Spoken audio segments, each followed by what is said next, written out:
2025년 1월 29일 수요일 새벽입니다. 하나님의 말씀은 요한복음 13장 1절입니다. 유월절 전에 예수께서 자기가 세상을 떠나 아버지께로 돌아가실 때가 이른 줄 아시고 세상에 있는 자기 사람들을 사랑하시되 끝까지 사랑하시니라. 하나님 말씀을 증거하겠습니다. 오늘은 이 사랑의 능력이라고 하는 제목으로 말씀을 살펴보겠습니다.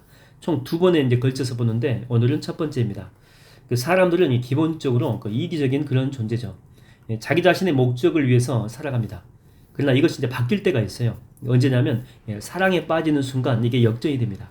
그때는 나보다는 상대방이 먼저 보이는 것이죠. 이타적이 되는 것입니다. 언제나 하나님의 형상의 모습이 이제 이 속에서 나오게 된다고 하는 거죠. 여러분 사랑하게 되면은요, 내 것, 네 것이 따로 없어요. 상대방한테 다 퍼줘도 전혀 아깝다라고 하는 그런 생각이 들지 않습니다. 상대방에게 좋은 일이 생기면 배합하지 않고 진심으로 막 좋아해 줍니다. 막 박수 쳐줘요. 그리고 상대가 아프게 되면 함께 아파하고 울어준다라고 하는 것이죠. 그것도 외적으로 하는 것이 아니고 진심의 마음을 담습니다. 자기보다는 상대의 모습에 더 크게 반응하는 것입니다. 그래서 일종의 신비적인 경험을 하게 돼요. 사랑하게 되면. 인간이 경험하는 가장 아름답고 고귀한 순간입니다. 여러분 일반적으로 사람의 행동이나 이 삶이 바뀌는 것은요, 두 가지입니다. 첫 번째는 주님을 우리가 온전히 만났을 때, 그때는 온전한 회개가 이루어집니다. 그러니까 인생에 이렇게 전환점이 생기게 되는 거죠. 그리고 두 번째는요, 사랑이에요, 사랑. 사랑하면 사람이 완전히 바뀌어버립니다. 자기가 중요하지 않고 사랑하는 그 대상에 많은 것들을 맞추면서 살아가게 되죠. 평강공주와 바보 온달처럼 공주가 온달한테 전부 다 맞추며 살아가지 않습니까? 그리고 온달도 이 공주를 사랑하니까 능력도 안 되는데 노력해가지고 장군의 자리까지 또 나아가죠. 사랑은 그래서 그게 능력이고 신비한 것입니다. 고린도전서 13장 4절을 보게 되면 사랑은 자랑하지 않는다 이렇게 나옵니다. 사랑은 자랑하지 않는다. 이렇게 사랑과 자랑을 비교하고 있는 것입니다. 여기서 이렇게 자랑이라고 하는 것은요, 자기 잘난 척 하는 건 아닙니까? 내가 가진 걸 드러내면서 자기 막 존재감을 막 동시에 드러내는 것입니다. 자기를 내세우는 것이죠. 근데 사랑은요, 그 반대입니다. 물론 나에게 있어요. 많은 걸 가지고 있어요. 그래서 기뻐하기는 해요. 근데 그 기쁨의 그 이유가 뭐냐면 상대방한테 내가 가진 것들로 채울 수가 있기 때문에 기뻐하는 거예요. 자랑은 내가 가진 것을 내놓지 않고 이렇게 보여주기만 하는 거거든요. 나한테 이런 것 있다. 니들은 없지. 교만한 그런 모습입니다. 근데 사랑은요, 그걸 막 퍼주는 것입니다. 그 퍼주는 행위로 또한 퍼줄 수 있기 때문에 그래서 기뻐한다라고 하는 거죠. 상대에게 힘이 없어요. 근데 나는 막 기쁘고 너무 좋아. 왜냐하면 내게 힘이 있기 때문에 도울 수가 있기 때문에 그래서 기뻐한다라고 하는 것입니다. 그래서 이 오늘 본문에서도 주님은 지금 사역의 그 막바지로 가는 거거든요. 이미 여러 차례 순환 예고를 했기 때문에 제자들한테는요, 정말 두려움이 가득합니다. 연약함이 있어요. 그래서 주님은요, 기뻐해요. 왜냐하면 당신이 가진 능력과 힘으로 그들을 섬길 수가 있기 때문에 당신의 잘남을 자랑하는 것이 아니고 자신의 힘으로 제자들을 섬기고 훈련하고 사랑해서 그래서 주님은요, 그게 기쁨이 된다라고 하는 것입니다. 우리는 살면서 사람들에게 비전을 가져야 된다, 목표가 있어야 된다, 꿈이 있어야 되고 그 꿈을 향해서 막 질주해야 된다라고 하는데 여러분 이 비전만으로 이 꿈만으로 사람 절대 움직이지 않습니다. 아무리 좋은 목표가 있고 계획을 정말 기가 막히게 해도 움직이지 않는다니까요. 언제 움직입니까? 언제? 그 비전이 사랑하고 이렇게 손을 잡을 때 그때야 비로소 움직이기 시작하는 거예요. 그 비전을 사랑하게 될 때, 그 목표를 막 가슴에 품을 만큼 좋아하는 그런 마음이 생길 때 그때 그 사람이 행동하는 거예요. 그 사람이 바뀌게 된다고 하는 거죠. 집에서 이게 게임만 하던 어떤 아이가 있었는데 부모가 볼 때는 미래가 보이지 않는 정말 답답한 아이였습니다. 선생도 부모도 거의 다 포기 직전에 바로 그런 아이였죠. 그런데 이 아이가 갑자기 바뀐 거예요. 갑자기 유튜브를 보다가 컴퓨터 프로그램을 접하게 되었는데 갑자기 머릿속에 이거 해야 되겠다, 이거 나한테 적성에 맞는 것 같아. 그래서 한번 유튜버가 이렇게 하라는 대로 한번 해봤거든요. 근데 그게 재미있더라는 거죠. 자기 적성에 딱 맞은 거예요. 그래서 이 아이가 밤낮 없이 게임하던 그 열정을 가지고 이 프로그램을 하기 시작한 거예요. 그래서 나중에 그 아이가 그 프로그램 짜는 걸 가지고 대학도 가고 또 취업도 나중에 해요. 대학 졸업하고. 그것을 이렇게 연봉 10억이 넘는 개발자가 되었다고 하는 것입니다. 근데 내가 사랑할 수 있는 그 꿈을 만나니까 자기를 던지면서 그 일에 열매를 보게 되었다고 하는 것이죠. 여러분, 정말 여러분의 삶 가운데 무엇인가를 이루길 원하십니까? 그렇다면 가장 먼저 주님께 먼저 기도하십시오. 주님 정말 그걸 좋아하게 해달라고, 정말 사랑하게 해달라고. 그러면 그 일을 이루기 위한 그 열정은요, 자연스럽게 이 내면 속에서, 내 안에서 일어나게 될 수 있다라고 하는 것입니다. 그러니까 포기하지 않은 그런 근성이 생기게 된다라고 하는 것이죠. 사랑하지 않고 어떤 일들을 하게 되면요, 중간에 어려움 만나면 100% 전부 다 포기하게 됩니다. 근데 사랑하게 되면 어떤 역경을 만나도 이겨낼 수 있거든요. 그리고 반드시 그걸 통해서 삶의 열매를 맛볼 수가 있다라고 하는 것입니다. 저는 여러분들이 행하는 사역과 또 삶과 일에서 하나님의 선한 열매 가득하게 되기를 주의 이름으로 축원드립니다.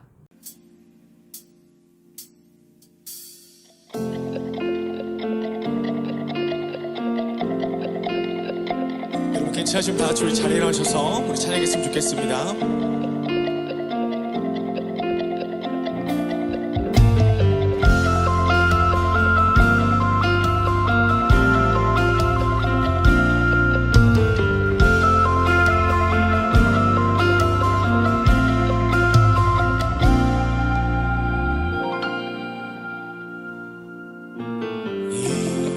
이곳에 생명샘 솟아나 눈물 골짝 지나갈 때에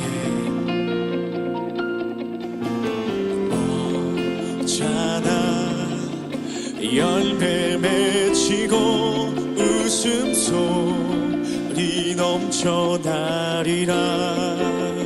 이곳에 생명샘 솟아나 눈물 골짝 지나갈 때에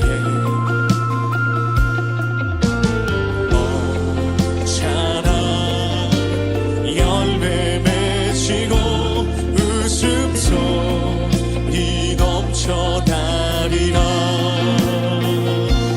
꽃들도 구름도 바람도 넓은 바다도 찬양하라 찬양하라 예수를.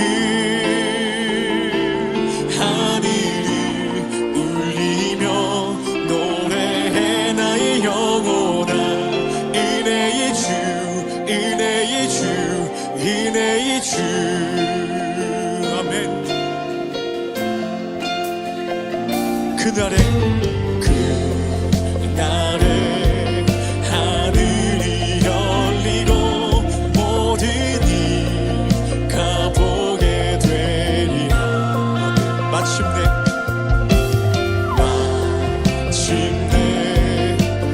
꽃들이 피고 영광의 주가 오시리라. 아멘. 꽃들도 구름도 바람도 넓은 바다로 찬양하라 찬양하라 예수를.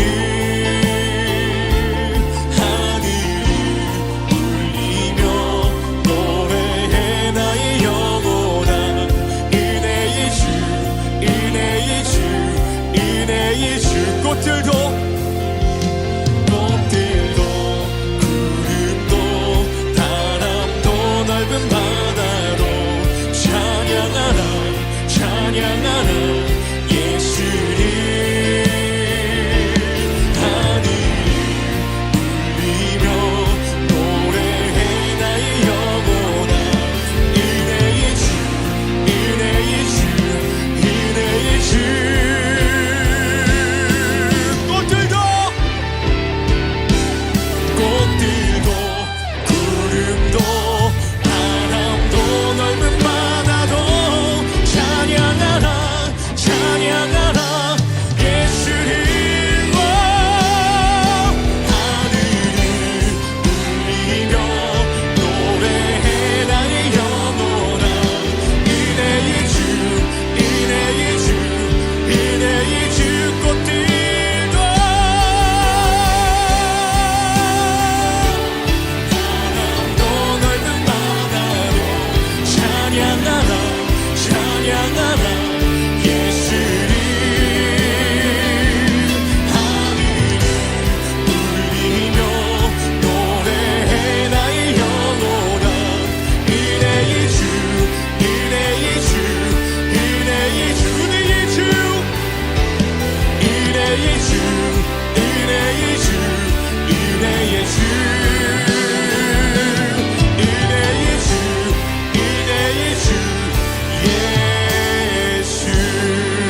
주시옵소서.